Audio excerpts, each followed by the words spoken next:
And we're doing that for our kids. When I'm going across the country and I talk about the telethon and I talk about the IWK, I am constantly asked that same question. How big is it? How big? And you describe the number of people and they go, how is that possible? And I always say the same thing. The people. There's an incredible group of people in these communities, these disparate communities by times, but absolutely united in one thing, and that is a belief that our kids and our mothers deserve the best health care in the world, or at least comparable, and that's what we're trying to do. And as I say, punching above our weight, that's the maritime way, every time. But punching above your weight in this business costs money. This equipment is expensive. This is a $33,000 piece of equipment. This is not cheap. Yeah, it is. Unfortunately, it is. However, a lot of patients can benefit from it. We see 8,000 people a year in that clinic. 8,000 in your ophthalmological clinic alone? Yes, sir. They don't all need the camera. No, but 8,000 is a big number. That's a lot of people. A lot of people that should call. I agree with you. Very good, Dr. Robert LaRoche. Thank you very much. Now it's your cue. If you are moved by what you've heard, if you want to take a good place and make it even better, you want to enable world-class doctors to have world-class equipment, 1-800-595-2266. Just because we're small doesn't mean we're second. But being number one depends on you. Right now, 19 a month, 12 months, give us a call.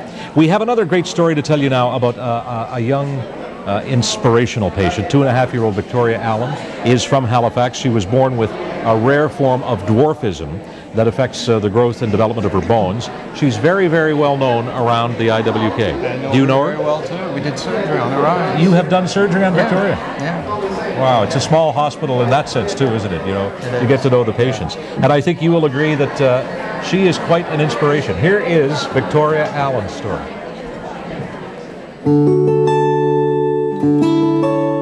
Victoria has chondrodysplasia punctata, which is a rare kind of dwarfism that affects her bones, the growth of her bones, and the way they grow. And she has very short body and short arms and legs.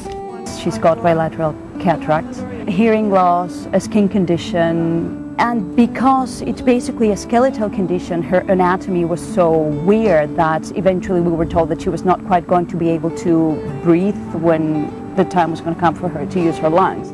She had a hard time keeping her head in the middle. She didn't like to lie on her tummy because she couldn't lift her head up off the floor or off the mat. She couldn't push herself up on her arms or roll from side to side. So she works with orthopedics and neurosurgery, dermatology and urology. As she's been exposed to, through speech-language pathology, to signing, we've been trying to incorporate the signs that she knows and throwing a few other signs in that are pertinent to what we're doing during our treatment session. Victoria is tube-fed, so they have to time that, make sure that they're somewhere where they can do that. The norm became Victoria. We forgot what the norm is because she is the norm. And now she is 2.5 and she's 15 pounds. Because of the dwarfism, in utero her spinal cord ended up getting pinched a little bit, so she's technically quadriplegic.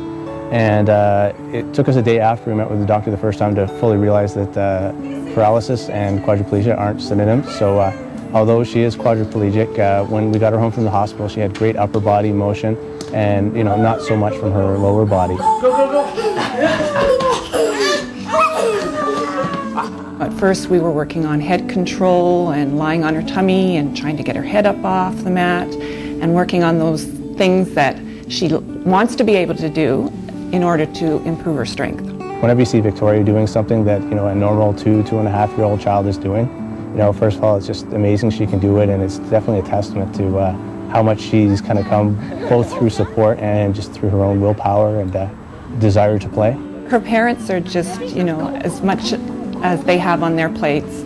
They are up every, you know, week when they bring her in and all ready to learn more about her and what they should be doing with her at home and telling me what they've been doing with her and what successes they've had at home. So it's a great relationship. We're definitely grateful that she's getting her first power wheelchair so she can actually explore without us having to carry her around all the time.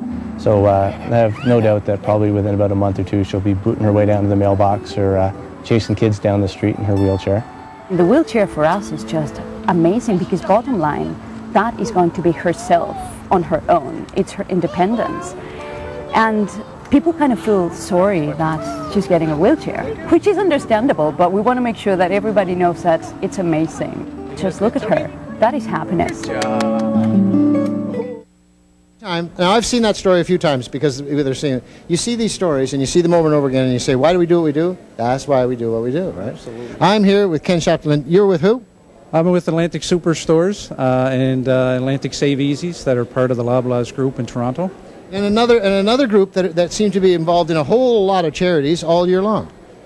With President's Choice Children's Charity, we definitely help out the community all year long, pretty much week to week, day to day, doing the best we can to make making difficult lives a little bit easier. Yeah, and when you're asked to step up to the plate on this one, do you find that your employees respond quite quickly? Our customers, first and foremost, are fantastic. They lead the way, followed by our staff, who second to none, definitely gives it their drive. And when it comes to the kids, it's fantastic. And explain what Roundup is, because when you explained it to me, I laughed because I thought that just makes sense. It's one of our biggest fundraisers of the year, the IWK Roundup, and what happens is when the customer comes to the checkout at the stores, we ask them if they want to round up for the IWK, and they go round up their order to the nearest dollar, and all proceeds come here today to the IWK. So like I say, it makes sense. Get it? Makes sense? Up the, oh, I just thought I'd throw it in. I don't know. But it's a great idea, and it works. I wish they'd take my taxes down to the next dollar, but that's a whole different, that's a different reality. No, I know. Here we go. Flip it up. Let's see what we got. $28,000. $28,000 from Atlantic Wholesalers Limited. Thank you so much. Thank you. Thanks so much. Thank you much.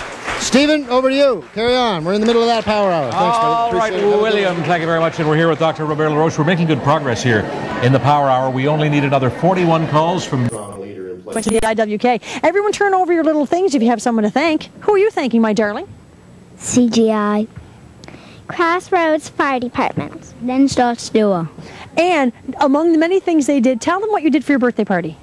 I got some money instead of some presents, but I got some presents. Well, it's good to have a couple presents. And how much money did you bring us today, you guys? Go ahead, you can turn that right over and be proud and show us that big number. $1,269.10.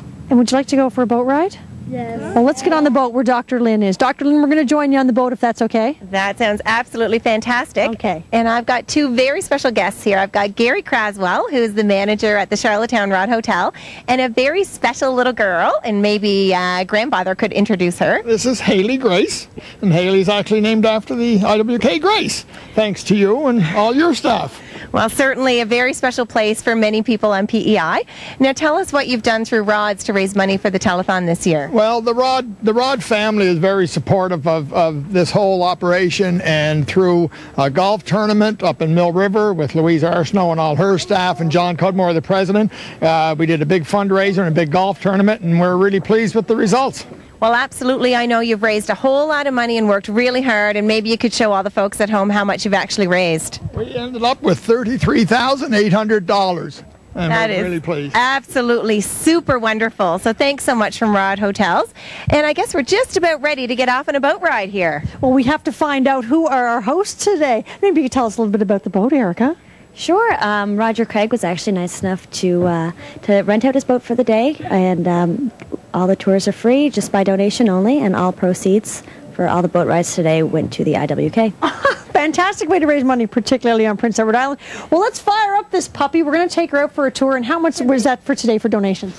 We got $500 today. Fantastic. Well, we're going to fire this boat up, and we're going to head down the dock.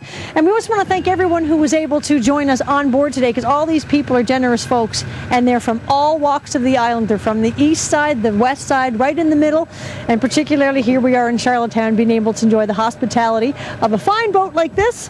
And imagine getting to go on a boat ride as part of the telethon. We're going to head back to you guys, but we have some hard work to do here. So join us as we say goodbye a little later. Everyone strapped in? You have all your seatbelts on? Sure. All right. Oh, we still got one line. Oh, I guess oh, she's got it. We're all good. See you soon, you guys. Bye-bye. They're floating away. That's a pretty idyllic scene, floating away in a boat in Prince Edward Island. It's very nice. Oh, yeah. Very, very nice. I'll tell you what's another nice scene. This is Dr. Robert LaRoche, Chief of Ophthalmology here at the IWK. Bill Kerr! Look at it, everybody. There we have it.